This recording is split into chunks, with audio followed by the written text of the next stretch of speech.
Usually fails to deliver in 6, Patton in 7, Thompson in lane 8. Away first time, good start from Bolt. Bolt leading a moment and going away. Gay trying to go with him, and he's being dragged through to second place, but he's going to win it by 2 metres. 9.58. The world record's gone. That's more like it. Sub 9.6. Everybody expected Bolt to win. Everybody expected Gay to be second. That's what we've just seen. But for Gay to produce that performance, you're dead right. He deserves enormous plaudits. Here's that race again.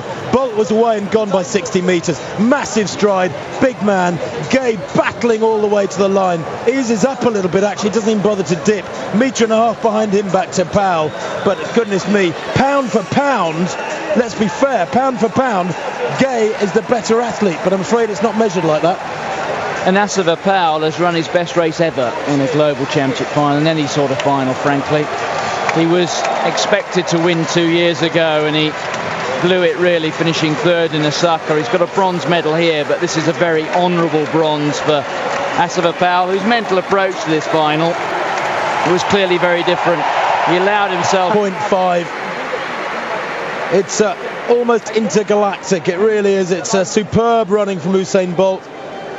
That mark, I have little doubt, will be improved by the Jamaican maybe in the next 3 or 4 weeks. Very often after the major championships, the athletes come out in one-off races. Let's forget, this is his 4th race in 2 days. He's got to be running on tired legs, no matter how much adrenaline